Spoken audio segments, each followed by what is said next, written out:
Alright, so I apologize for my previous video on this mac and cheese. I didn't notice that fill here line, okay? As you can see, there's actually a line all the way down here. I was filling it up here. So I'm going to remake this mac and cheese. I'm going to fill it to that line, and then we're going to take a look at it again. Alright, give me a second, let me do that, and then we'll stir it up. Alright, so here it is, filled to the correct line, okay? So now we're going to microwave this for 3.5 minutes, and we're going to see if it boils over this time, okay?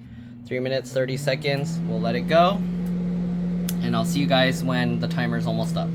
Okay, with a little more than 2 minutes to go, you can see, hopefully you can see, the bubbles are coming up, and it's not boiling out, I think, I hope, but it is boiling at the top, so we'll see when it's done how much water actually spills over the bowl. Alright, see you guys when it's pretty much done. Alright, it's just about done. The water level is going down, so it has less boiling. I'm gonna have to put you guys on the tripod so you can see the mix-in of the cheese. It did overflow a little bit, as you can see.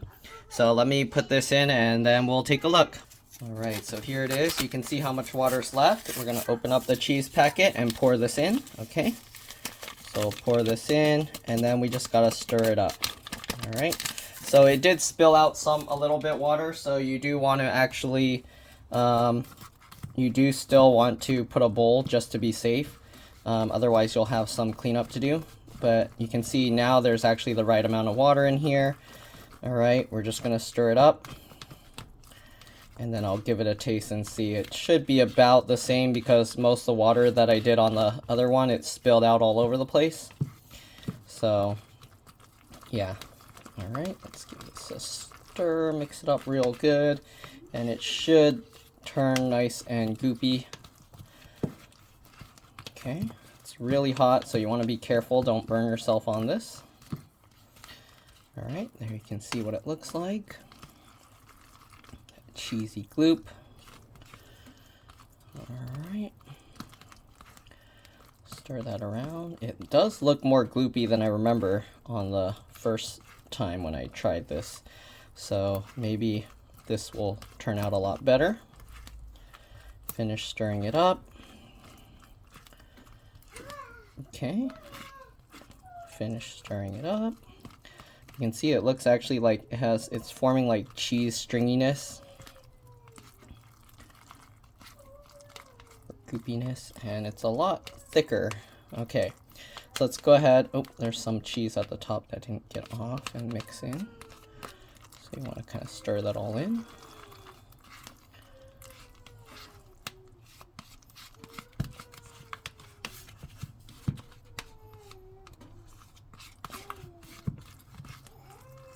Okay. Alright, let's give it a try. Still steaming, so.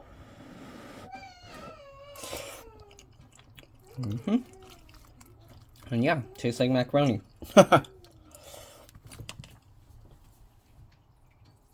Alright, so that's pretty much all there is to it. Hopefully you guys enjoyed this video. Sorry for the mix-up last time. I didn't know they put the fill line all the way down, halfway down here. You can see barely right there. Okay. But yeah. That's pretty much it. Hopefully this helped. Thanks for watching, and I'll see you all in the next one.